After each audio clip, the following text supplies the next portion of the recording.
Yo, it's Pockett Rockett Anime Chats back with another video, and I don't even gotta beat around the bush. We know why we here, I know why you here, and let's talk about One Piece chapter 1007.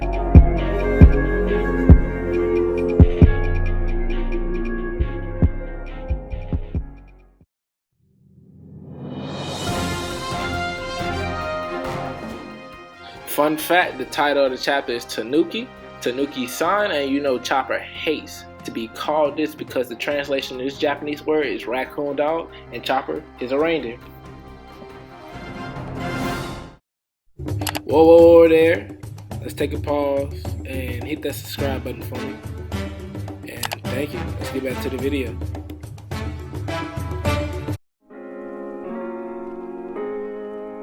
Oh, let's get straight into it. One Piece chapter 1007. You know the biggest thing about it, we all know what we're trying to talk about, what we're really looking forward to talk about. Is that really Oden? Has Oden came back? But we'll talk about that later in the video. First, we'll start off with the cover page. The cover page is a page of Caesar the Clown playing around with penguins, and you know, it says exchange. So in exchange for Caesar blowing up them balloons with his gas, they'll feed him fruit, so like a king. But chapter first starts off with some pleasurers and waiters, and Apu and X Drake responded to Higuro's attacks and how many enemies he has defeated. And X Drake says something very interesting. He says, "Now I see why the rest of the world fears Wano." Just to remind us, Wano's been cut off. Nobody knows the true abilities of Wano. And then we pan straight to Higuro as his comrades are getting ready to decapitate him before he turns to the Ice Demon. But no, they can't do it. That's their boss. That's their home dog. This is like a Yakuza boss group. You can't kill the boss, so they just crying. Higuro understands their sadness, but he also has to remind them that if they keep on waiting, he'll turn to an Ice Demon and really slaughter everybody in that motherfucker. And he just keeps, you know, being the boss man that he is, telling him to clear his mind before he can do the deed for him. The chapter then pivots right into Queen, and Queen is doing Queen things, and you know, it's the Beast Pirates are now starting to fully understand what Queen mindset is about them and who they are and what they are to him and to the crew, really.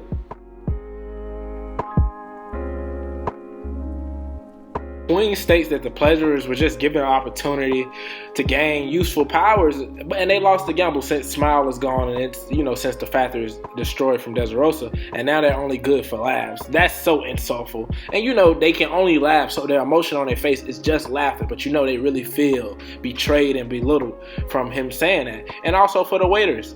And he says no matter how long they want to wait, is no more Smile coming, so they in the same position. You lost the chance. You don't get that no more. And finally, and then he goes on to tell the waiters that they're losers. You're going to be a loser forever, and you can only be useful for the Beast Pirates, and that is by becoming an Ice Demon. And you know, he ends it off by saying that all of them are easily replaceable. They are fucking pawns in this big scheme of things, and you can visually see the expressions from all of their facial, from all of the waiters and, well, all the waiters and pleasurers of the betrayal from Queen, because now they start to understand he don't care for y'all. Like, you got me now, you figured me out, you fucking nincompoop fucking poop. You figured me out, you got me red-handed. Like, he's gonna kill all you off just to accomplish his goal. Queen then mocks the samurai, telling them they're wasting their time protecting Chopper, or Tanuki, aka the raccoon dog. And Queen says that Chopper is also a pirate, so what makes them think that Chopper is gonna take his time to fucking save them, save all of them? And back right to the scene of Higuro,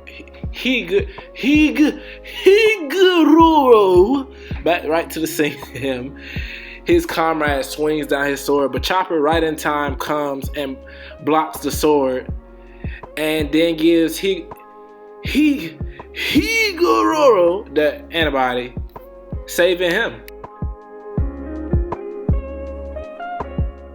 I talked about this in my last chapter review. I honestly did think that Chopper was gonna come in time to be able to save him from the ice demon virus. And with his vaccine, we see this is still not the tragedy of Act 3, so that is still to come. But this chapter for sure is definitely Chopper's moment and his time to shine, showing off his medical skills, because then the assistants that were helping Chopper, they bring out a cannon and shoots the antibodies and the vaccine in the middle of the room, and it explodes into a huge mushroom. And it explodes into a huge mushroom cloud with Chopper's face. And you know, this pays homage until this is a callback to the Sakura powder that Kuroha set off for, which also pays homage to Dr. Hero Luck, aka the cure that he envisioned for the island at the end of the Drum Island saga.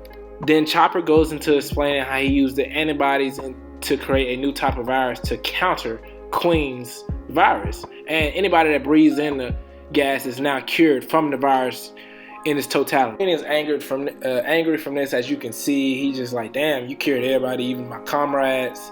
And Chopper goes on to state to Queen that viruses shouldn't be used as weapons. You're bound to lose control of them eventually, which, you know, is a lesson for Queen. But Queen don't give a fuck. All of them can die.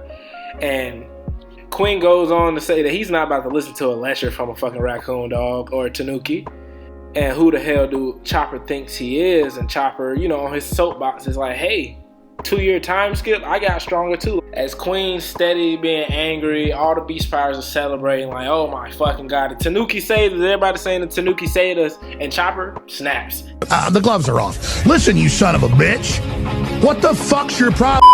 And slaps the hell out of Queen. And he's like, I'm not a fucking Tanuki. I'm not a raccoon dog. I am a reindeer. It's hilarious to see everybody reaction. They're like, I'm sorry for Marco, because everybody's calling him a raccoon dog. Next, we head back to Momonosuke, Yamato, and Shinobu. And you can really just tell the growth of Momonosuke from when we first saw him on Punk Hazard to now, because instead of him being a perverted little creep, he is sitting right here thinking about everyone else and how weak he is and pathetic and how he can't help. And you know, when his emotion gets fluttered, he changes into his dragon mode, and Yamato thinks it's an ill because he really don't look like a dragon. And then we cut into the CP0 moment where they're talking about how Vegapunk took the lineage factor from Kaido and created a devil fruit, aka the one that Momonosuke ate when he was on Punk Hazard. And in their head, they think it's a failed devil fruit, but little they know it is a fully functioning devil fruit. Well, we can't say fully functioning because we don't know what all it has to offer. Me, theory-wise, I believe Momonosuke will be the one to save the flower capital from the Onigashima being dropped on top of it. He has already used his clouds in Punk Hazard to carry Luffy and him back from the trash pit. So maybe Momonosuke can pull something out his butt and come up with something like this to save the world. Not the world, from save Wano. Now to the most shocking part of the chapter. We go to the storeroom where the scabbards are laying low at, and they are awoken and they're wondering in their head who has healed all their wounds. And walking through the door, we see Oden. What? And he says, I was hoping our paths would cross again. You are all aged quite a bit. And this is so surprising. Just think, look at all the Scabbard's face. Nobody would expect Oden to be here. But my understanding is that I honestly don't think it's Oden. Or if it is Oden, Toki could have sent him in the future to see them, to tell them something, to guarantee that certain events do happen. And that's the end of the chapter. And let's get into some predictions on what I think who the Oden figure is. One, it could be a Kanjuro drawing, but I highly doubt that because Kanjuro's outside sleep. But it could possibly be. Two, I have saw that it could be Katarina Devine from the Blackbeard's crew, but this don't sound very reasonable because how would she even know what Oden looked like? Three, Toki and Oden actually traveled to the future 20 years for a brief time to make sure that everything happens and make sure Kaido is defeated. 4, Oden survived, which, that's not, it would, to me at least, it would downgrade on how I look at Odin. 5 is Orochimaru the Fox. Maybe he transformed into Odin, but wouldn't really understand the reasoning. And then the last one, I saw this as I read it, so I wanted to make sure I included this one. Somebody said this is a fake Odin, is actually a Momo who has awakened his devil fruit and got a huge power up like Gon, so he's in a grown man physique. Well, that's the end of this video. Comment down below what you think about the chapter and your ideas on who or what could possibly bring Odin to the Scabbards. And also like, comment, and subscribe for future videos. And peace. I'm in my zone, told that bitch to leave me alone. I stay drippin', mix that off for India. She wanna fuck on my mans, I wanna fuck on my bands. Switch on my whip like a trance, she blowin' my dick like a fan. She like took it down and dirty, yeah, that bitch a freak. Passed her like a blunt, I put her down with the whole team. Fucked her one time, then I took all like McQueen.